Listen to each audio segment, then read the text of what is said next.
જય શ્રી રામ, જય ગૌમાતા મિત્રો। આજે આપણે ખીમાણા ગામમાં ઘાસચારો એટલે મકાઈની ચાર રાખેલ છે વેસાતી। હવે ગૌસેવકો બધા ભરવા માટે જો નીકળી ગયા છે। જો મિત્રો હવે આપણે ખીમાણા ગામમાં જે મકાઈની ચાર રાખેલ હતી ત્યાં આપણે પહોંચી ગયા છે, તમે જોઈ શકો છો। હવે ગૌસેવકો વાઢવા માટે અને ટોલામાં ભરવા માટે તૈયારી કરી રહ્યા છે। જો મિત્રો હવે ભરવાના ભાઈશ્રી ચાલુ કરી દીધું છે ટ્રેક્ટરમાં મકાઈ, તમે જોઈ શકો છો। જો મિત્રો આપણે નવા નેશનામાં જે ફાળો ઉઘરાયો હતો ઘાસચારા માટે, તે ચારા માટે જે ફાળો આવ્યો તેનું મકાઈનું ચારો એટલે કે ખીમાણા ગામમાં રાખેલ હતો તે આજે આપણે ભરવા આવ્યા છે, તમે જોઈ શકો છો મિત્રો। હવે જે આપણે ફાળો બાકીનો વધ્યો છે તે 5 કે 10 દિવસ પછી ચારો નાખવાનો છે ફરીથી। શ્રેષ્ઠ સેવા એ ગૌ સેવા મિત્રો, તમે પણ સેવા કરી શકો છો ગૌ સેવા। જો મિત્રો ગૌસેવકો મકાઈની ચાર વાઢી રહ્યા છે, તમે જોઈ શકો છો મિત્રો। અને આ ભાઈશ્રી પણ વાઢી રહ્યા મકા, આ ભાઈશ્રી ટોલામાં ભરી રહ્યા છે, તમે જોઈ શકો છો મિત્રો। જુઓ, અને આ મકા ભાઈશ્રી ટોલામાં ગોઠવી રહ્યા છે, તમે જુઓ મિત્રો।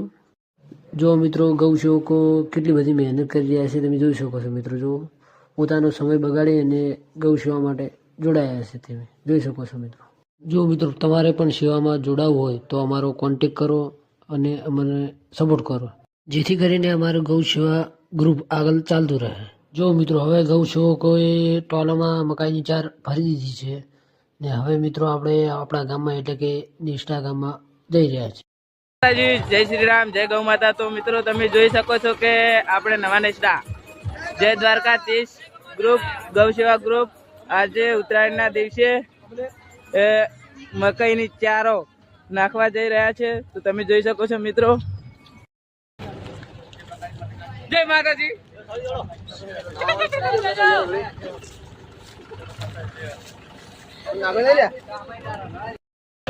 જય માતાજી મિત્રો। તો જો આ ગાય માતા અહીંયા બેઠી હતી, તો ગૌસેવકો અહીંયા પણ જોઈ તે ગૌ માતાને ચારો નાખવા આવ્યા છે। ગૌ માતા બીમાર લાગે છે, ઊભી થઈ શકતી નથી, તો આપણા ગૌસેવકોને હવે ખબર પડી છે, તો હવે અત્યારે જ હમણાં ઊભી કરવાની કોશિશ કરવાની છે। તો જોઈ શકો છો મિત્રો ગાય બેઠા છે। જય માતાજી। જોઈ શકો છો બધા ગૌસેવકો અહીંયા ગૌ માતાને ઘાસચારો નાખી રહ્યા છે। જો આ ખાધો કે જય માતાજી, જય શ્રી રામ, જય ગૌ માતા મિત્રો।